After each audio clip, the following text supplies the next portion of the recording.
औज़ु बिल्लाहि मिनश शैतानिर रजीम फतलक्का, फिर सीख लिए, फा का मतलब बस, लक्का सीख लिए, आदमा आदम ने, में रब्बी, ठीक है, रब से, अपने रब से क्या सीखा?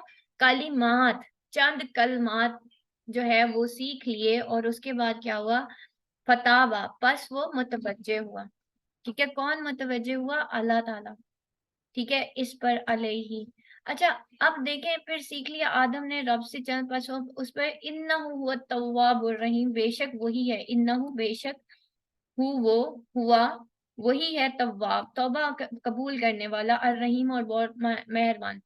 देखें, ये जो मग़फ़िरत के कलमात सिखाए अल्लाह ताला ने, कौन से कलमात थे? रब्बना ज़लमना अनफुसना व इल्लम तग़फ़िर लना व तरहमना लनकूनन्ना मिनल ख़ासिरीन, ठीक है?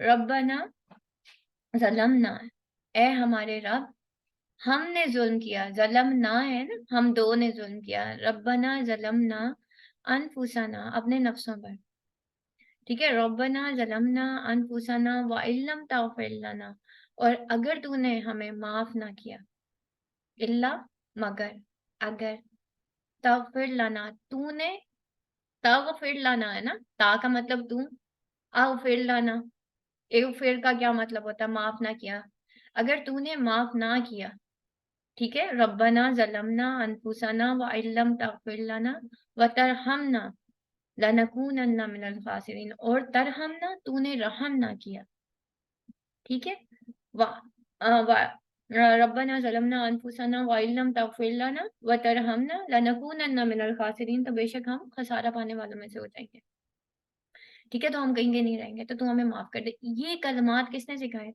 अल्लाह ताला ने सिखाए। इसका मतलब ये है कि अल्लाह ताला अपने नबियों को कुछ कलमात सिखाता था। यानी कि अब यहाँ पे ये बात नहीं हो रही कि वो नबी थे तो वो बख्शे बख्शाए थे। अंबिया अलैहिस्सलाम को अल्लाह ताला ने मग़फ़िरत सिखाई, उन्होंने मग़फ़िरत वैसे की जैसे अल्लाह ने सिखाई, और फिर उनकी मग़फ़िरत हुई है। यहाँ पे मैंने आपको एक बात कही थी कि ये जो इबादत का ताल्लुक है ना, हम जब कहते हैं ना ला इलाहा इल्लल्लाह मुहम्मदुर रसूलुल्लाह, ठीक है? तरीका, इबादत अल्लाह ताला की, तरीका नबी पाक सल्लल्लाहु अलैहि वसल्लम का।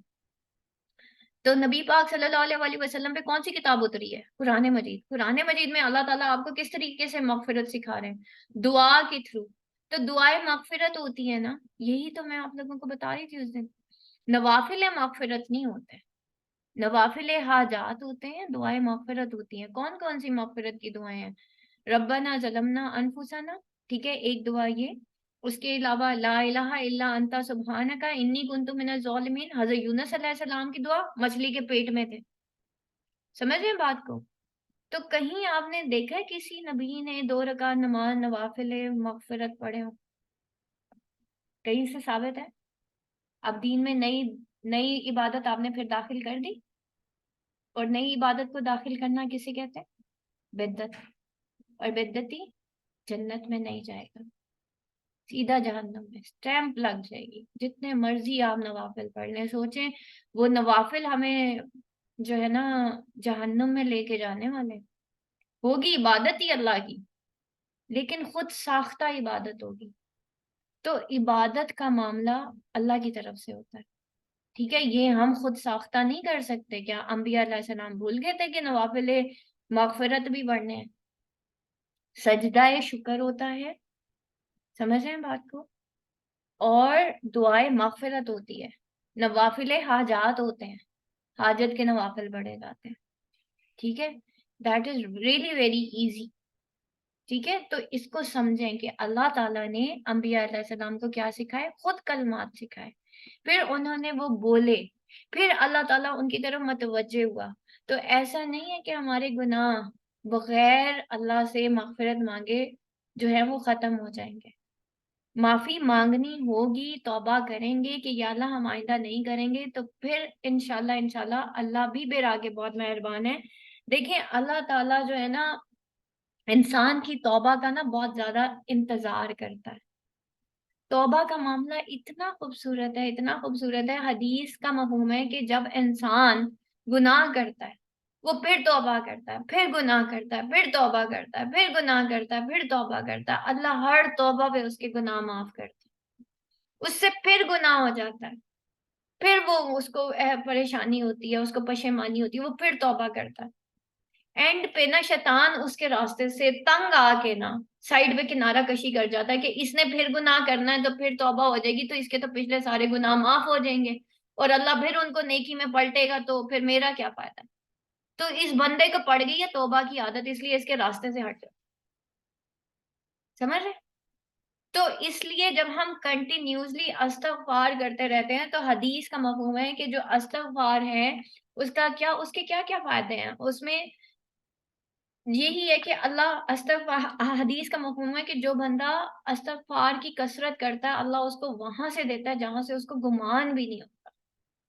تو یہ جو استغفار ہے نا، یہاں پہ کیا قرآن میں آیت کیا آ رہی ہے دیکھیں نا، بے شک وہی توبہ قبول کرنے والا ہے اور بڑا رحیم ہے، بار بار رحم کرنے والا ہے، اس کی رحمت اس کے غضب پہ بھاری ہے۔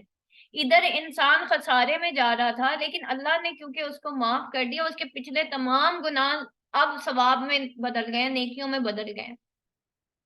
وجہ کیونکہ اللہ کی طرف پلٹ گیا، اور اللہ کو کتنا انتظار ہوتا ہے، خاص طور پہ ایسا انسان جو کہ جوان ہو اور پھر وہ اللہ کی طرف پلٹتا ہے۔ ٹھیک ہے، آپ کو پتہ ہے کہ قیامت کے روز ایک صاحبان مقرر کر دے گا اللہ اس جوان کے سر پہ، ٹھیک ہے، جس نے اپنی جوانی اللہ کی خاطر گزاری ہوگی اور اس نے جوانی میں توبہ کی ہوگی۔ تو آپ اندازہ کریں کہ توبہ انسان کو کتنا ایلیویٹ کر دیتی ہے اللہ کی نظر میں، دنیا کے حساب سے اللہ اس کو وہ دیتا ہے جس کا اس کو گمان بھی نہیں ہوتا۔ تو ہم اکثر پریشان ہوتے ہیں کہ بھائی دیر از نتھنگ، کہ میں اب اس چیز سے جان کیسے چھڑاؤں، مجھے کوئی آؤٹ لیٹ نہیں نظر آ رہا۔ ابھی آپ آگے جا کے دیکھیں گے موسٹلی ربنا والی جو دعائیں ہیں نا اس میں کہیں نہ کہیں اللہ نے مغفرت کا ذکر کیا ہوا ہے، یعنی کہ اللہ جو ہے، اللہ سے ہم کہیں نہ کہیں کسی نہ کسی بہانے سے مغفرت مانگ ہی رہے ہیں۔ ٹھیک ہے، تو آج کی جو دعا ہے نا، آج کی جو دعا ہے یہ آپ نے یاد کرنی ہے، یہ جو میں نے آپ کو بتائی ہے نا حضرت آدم علیہ السلام کی دعا، تو یہ مغفرت کی دعا ہے۔ ٹھیک ہے، اس کو آپ نے یاد کرنا ہے بہت اچھے طریقے سے۔ ٹھیک ہے، آج کا آپ کا بس اتنا ہی ہوم ورک ہے، یہاں تک اگر کسی